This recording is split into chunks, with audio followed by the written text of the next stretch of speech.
চারবার open heart সার্জারির সঙ্গে হাজারো বাধা বিপত্তি, সেই সব পেরিয়ে ডাক্তারি পাশ। বারাসত মেডিকেল কলেজের চিকিৎসক শ্রয়ন ঘোষের জীবন কাহিনী হার মানাবে যে কোনো গল্প উপন্যাসকে।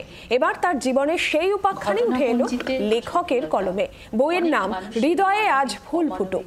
ইতিমধ্যেই অনলাইনে 200 কপি বিক্রি হয়ে গিয়েছে। দ্বাদশ শ্রেণীতে পড়ার সময় টিউমার ধরা পড়ে শ্রয়নের। তার মধ্যে ফুটবল খেলতে গিয়ে পায়ে চোট। 2012 সালে প্রথমবার ওপেন হার্ট সার্জারি। পরের বছর MBBS পড়ার সুযোগ পান শ্রয়ন, কিন্তু অপারেশনের ত্রুটি থেকে যাওয়ায় ফের বিপত্তি। 2014, 15, 23 আরও 3বার ওপেন হার্ট সার্জারি হয় শ্রয়ন ঘোষের। তার মধ্যেই চিকিৎসক হন শ্রয়ন। হেরে যাওয়া নয়, বরং প্রতিকূলতাকে জয় করে এগিয়ে যাওয়ার নামই জীবন, সেই বার্তা দিতেই শ্রয়নকে নিয়ে বই লেখার ভাবনা লেখক শুভজিৎ বন্দ্যোপাধ্যায়ের। চিকিৎসক শ্রয়ন ঘোষ তিনি কি বলেছেন শুনুন। ঘটনাপঞ্জিতে সফলতা 2012-তে শুরু। আমি যখন স্কুলে পড়াশোনা করতাম তখন ক্লাস 12-এ খেলতে গিয়ে ফুটবল খেলতে গিয়ে খুব পায়ে অ্যাকচুয়ালি একটা পেন মতো হয়। 2014-তে আবার হয়েছে, তারপর 2015-তে আবার হয়েছে, 2023-এ আবার হয়েছে। টোটাল 4টা। সাকসেসফুল হয়েছি কি হয়নি সেটা ইম্পর্টেন্ট নয়, কিন্তু প্রত্যেকবার পরীক্ষা দিতে যাওয়ার আগে মানে প্রস্তুতি নেওয়া এবং সেইটা বরাবরই করে গেছি। হ্যাঁ, সেটাই সমস্যা, শারীরিক সমস্যা থাকাকালীনও মানে আমার মা না থাকলে আমি হয়তো ওই ডাক্তার আজকে হতে পারতাম না। তো লক্ষ্যটা এটাই ছিল যে পরিশ্রম করে যেতে হবে বা মানে শিখে যেতে হবে, ঠিক আছে? পড়ার বই ছাড়া আর বেশি বিকল্প নেই।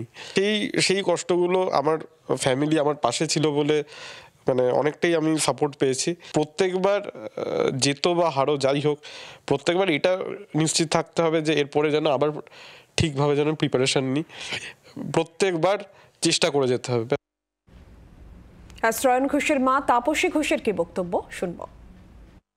ওর প্রথম থেকেই লক্ষ্য ছিল, যেহেতু ওর বাবা ডাক্তার এবং প্রথম থেকেই ওর ইঞ্জিনিয়ারিংয়ের দিকে কোনোভাবেই যাওয়ার কোনো ইচ্ছে ছিল না, যায়ওনি। একটাই লক্ষ্য ছিল, আমি ডাক্তার হব।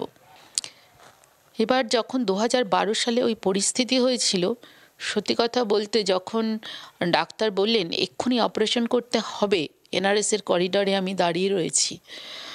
আমি বললাম কোনোভাবেই কি ডাক্তারবাবু কোনো ওষুধ দিয়ে ওকে কটা মাস চালানো যায় না? ওর তো পরীক্ষা। বললেন না। তখন ও কাঁদছে, আমিও কাঁদছি, কিন্তু হাল আমরা ছাড়িনি, এসে পড়তে বসেছে। ঠিক যথা সময়ে গিয়ে ভর্তি হয়েছে RN টেগরে, অপারেশন হয়েছে। ও একটা পরীক্ষাতে সাপ্লি খায়নি এবং একটা ইয়ার ও লস না করে অল ইন্ডিয়া এক্সাম দিয়ে ও কিন্তু MD-তে চান্স পেয়েছে। আর যিনি শ্রয়ন ঘোষকে নিয়ে বই লিখেছেন লেখক শুভজিৎ বন্দ্যোপাধ্যায়, তার কি বক্তব্য শোনাবো। এটা গল্প বা উপন্যাস নয়, একটা সত্য ঘটনাকে ধরে এগিয়ে চলা। আমার যেটা মনে হয়েছে কাছ থেকে দাঁড়িয়ে দেখে, যে মানুষের জীবন সংগ্রাম সেটাকে টিকিয়ে রাখতে না পারলে বহু মানুষ হারিয়ে যাবে, ভেসে যাবে।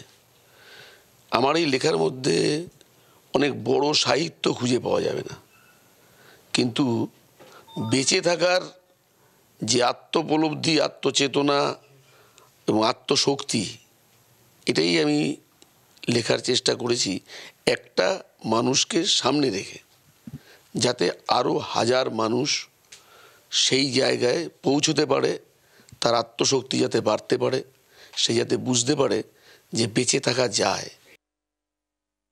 জীবন পথে চলতে চলতে হাজারো ঘাত প্রতিঘাত থাকবেই, কিন্তু তাকে অতিক্রম করে এগিয়ে যাওয়ায় জীবন।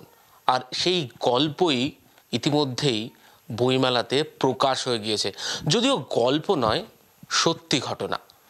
আমরা যে ছবি এতক্ষণ ধরে আপনাদের সামনে তুলে ধরছিলাম ডক্টর শ্রয়ন ঘোষের একেবারে সত্যি ঘটনা, তার ডাক্তারি পড়ার এবং জীবনের বিভিন্ন ঘাত প্রতিঘাত, বারবার অপারেশন হওয়া এবং তারপরও একজন চিকিৎসক। সেই গল্প প্রত্যেকটা মানুষকে হয়তো জীবন পথে ভাবতে শেখাবে, শেখাবে কিভাবে লড়াই করতে হয়, কিভাবে হার না মেনে এগিয়ে যেতে হয়।